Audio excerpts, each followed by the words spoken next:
Nous sommes aujourd'hui avec Elisabeth Pinault, correspondante Reuters à l'Élysée et à Matignon. Bienvenue sur TV5. Bonsoir. Et Richard Verly, correspondant en France du site d'information suisse Blick. Bonsoir Richard.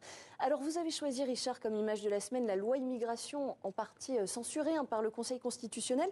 On va y revenir dans un instant, mais d'abord parlons de la crise agricole qui secoue la France. Elisabeth Pinault, vous avez choisi l'image du Premier ministre Gabriel Attal sur une botte de foin. Oui, enfin, à côté d'une botte de foin, en train de faire son discours devant les agriculteurs. Botte de foin qu'il a quand même utilisé comme pupitre. Oui, c'est vrai, comme pupitre, avec ses feuilles. Donc, voilà, on sait que Gabriel Attal aime la communication.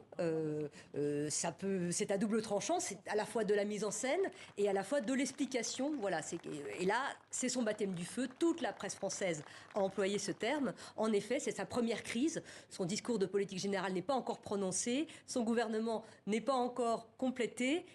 Déjà, il doit faire face à cette crise du monde agricole puissante. Tous les Français soutiennent, ou une grande partie en tout cas, soutiennent ce mouvement qui rappelle les racines paysannes et puis qui englobe tous les problèmes du moment, de la mondialisation à l'écologie, en passant par cette impression de déclassement. Voilà, il doit répondre à cette crise. Voilà, le Premier ministre de 34 ans qui joue le terrain, voilà, c'est le style Attal. Vous disiez baptême de feu, Libération titré baptême du foin.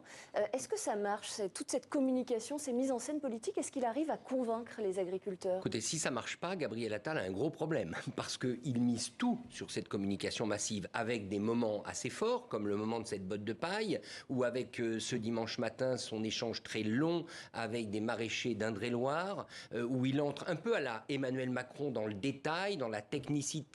Il pose des questions, il interroge les paysans sur ce qu'il faudrait changer tout de suite. Oui, c'est ça, ça donne presque l'impression d'une démocratie participative, sa façon d'aller à la rencontre. En fait, il refait le grand débat national, mais il le fait version agricole. C'est-à-dire, on demande les doléances aux agriculteurs. Moi, la question que j'ai, elle est double. La première, encore une fois, je le répète, est-ce que ça marche? Parce que tout le monde n'est pas devant les chaînes de télévision et certainement pas les paysans. Et deuxièmement, il faudra qu'il soit jugé sur les actes. Alors, les actes, il y en a un, à mon avis, qui me semble peut-être le plus important de tous, au-delà de la question du diesel agricole, c'est ce mois de simplification qu'il a annoncé parce qu'il correspond à l'échéance du Salon de l'agriculture, le 24 février. Donc tous les préfets de France sont priés de discuter avec des agriculteurs des normes à abolir ou à changer. Moi, je suis très curieux de ce que ça va donner. Ça pourrait peut-être marcher. Il disait ce matin à Gabriel Attal que 4 normes, je crois, ont été annulées en Haute-Garonne. Alors on va voir. Ce qui sera quand même assez drôle, c'est que si des normes sont annulées, ça prouvera vraiment qu'elles ne servaient à rien. Alors justement, je vous propose qu'on regarde un extrait des annonces faites vendredi par Gabriel Attal devant les agriculteurs appuyés sur la fameuse botte de foin en guise de pupitre et on commente juste après. On va arrêter avec cette trajectoire de hausse sur le GNR. Je le dis de manière très claire. Une réforme, une hausse de fiscalité où l'État ne gagne rien et où en plus les petits perdent. Enfin, pardon, mais ça s'appelle peut-être probablement le bon sens paysan. Mais enfin, il faut savoir dire que ça n'a pas grand sens. Voilà, beaucoup d'annonces, en tout cas des premières annonces qui ont, on peut le dire, divisé les agriculteurs. Il y a ceux qui se disent satisfaits, qui ont décidé de lever leur blocage. Il y a ceux qui jugent ces annonces insuffisantes. Est-ce que le gouvernement français peut essayer de capitaliser sur la division des agriculteurs? Je ne pense pas que ça se joue en termes de rupture de cette sorte. C'est une crise, c'est un rapport de force que le gouvernement installe. C'est une crise qu'on a connue. Le gouvernement a répondu à une partie seulement des revendications des agriculteurs. Donc ils en veulent plus, c'est normal, c'est de bonne guerre.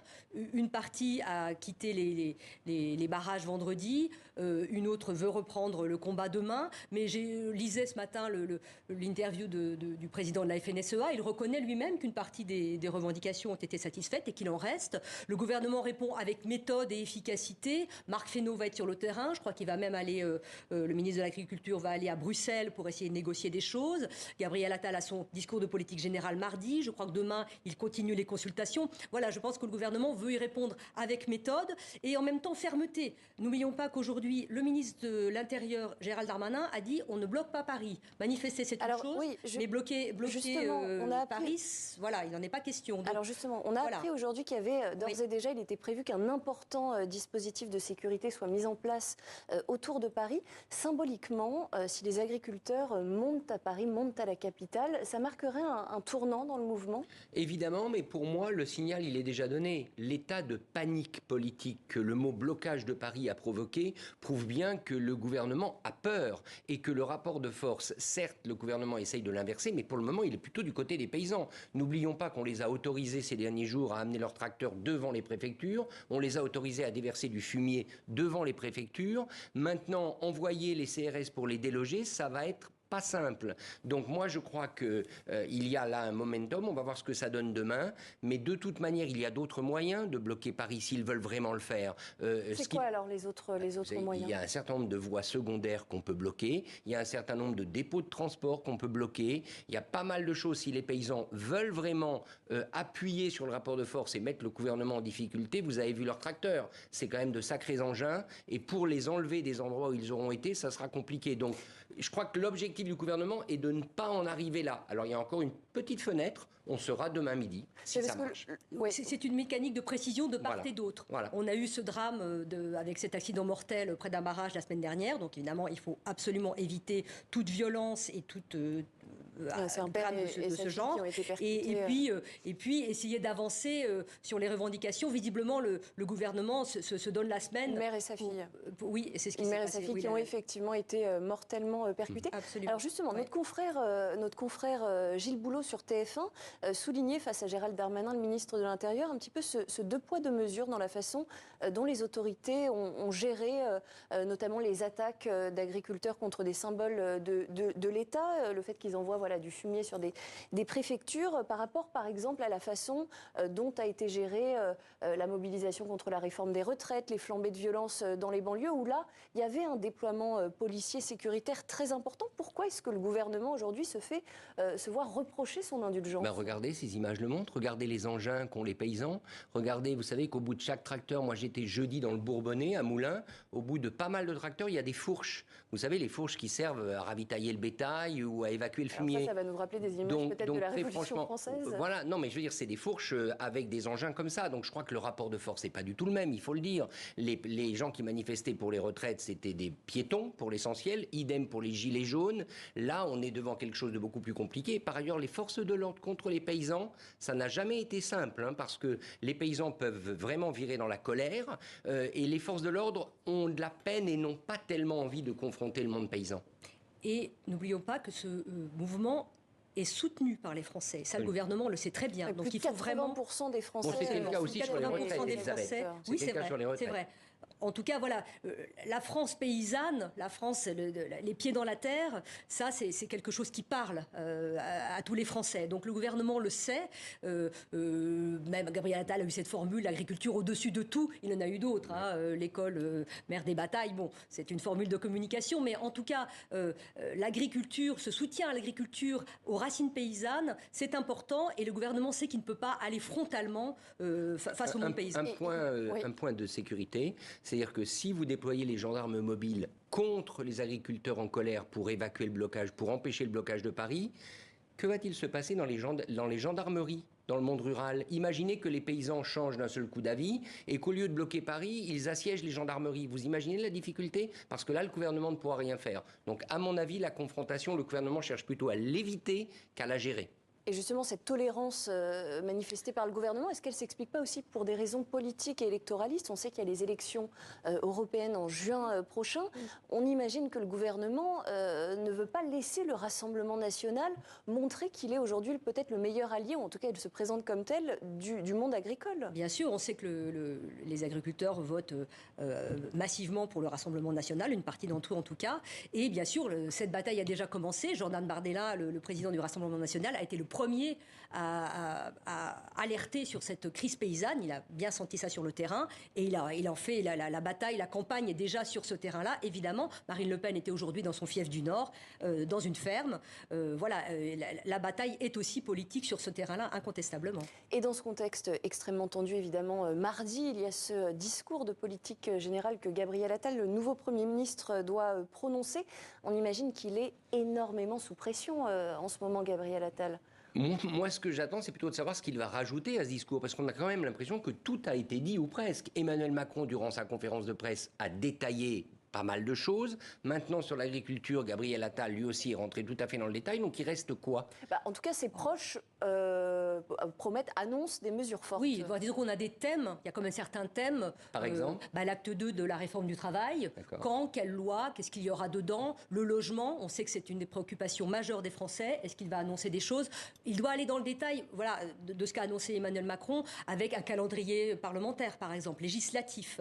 Et puis, des mesures sur tous les sujets qui préoccupent les Français, la santé. Je pense qu'on l'attend sur ce point-là. Et donc, c'est un discours qui a lieu mardi après-midi à l'Assemblée, qui devrait durer 1 heure. Et il va devoir essayer peut-être d'aller chercher des voix aussi à droite et à gauche de soutien. Bien sûr, de toute façon, Gabriel Attal est en campagne pour lui-même, pour les élections européennes. Et c'est son grand oral de Premier ministre de 34 ans. Il a visiblement déjà installé un peu son style, beaucoup de terrain, une clarté de propos, ce qui lui a réussi à l'Éducation nationale. Mais l'Éducation nationale, ce n'est pas Matignon, c'est évidemment, tout est à prouver. Alors, on en revient à votre image de la semaine, Richard Verly. Vous avez choisi le Conseil constitutionnel qui censure une partie de la loi immigration, notamment des mesures défendues par la droite. C'est un pari gagné pour Emmanuel Macron ? Non, je pense que c'est un pari perdu.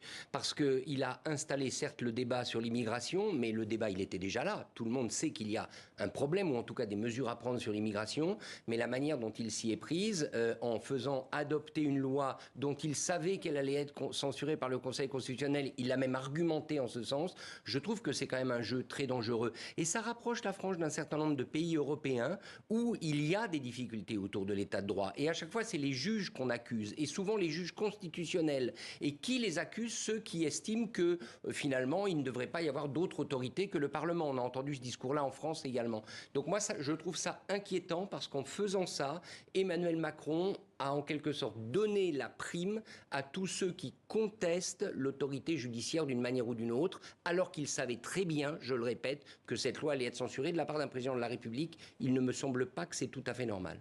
Et au début, avant justement que le texte soit censuré, la droite, plus encore l'extrême droite, se présentait comme les grandes gagnantes. Aujourd'hui, qui gagne en fait dans cette histoire qui a duré quand même des mois ?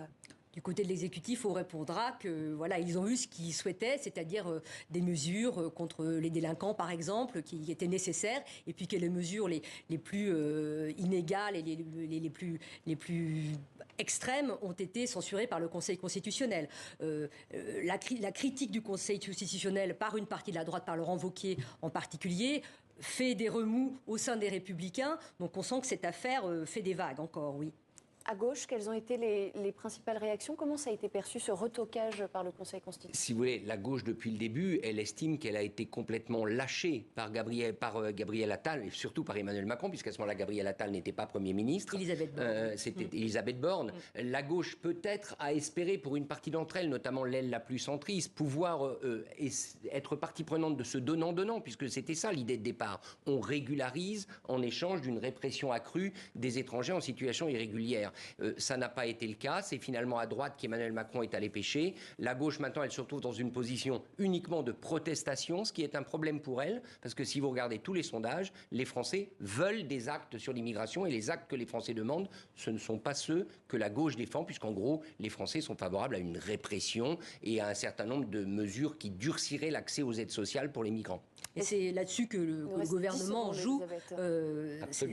C'était des mesures, une loi voulue par les Français. Et c'est celles qui ont été retoquées, ces mesures-là, par le Conseil constitutionnel. Donc vous voyez bien que la boucle, elle est terminée et que c'est assez compliqué à comprendre. Et bouclée, la boucle est bouclée pour nous aussi. Merci beaucoup, Elisabeth Pinault et Richard Verly.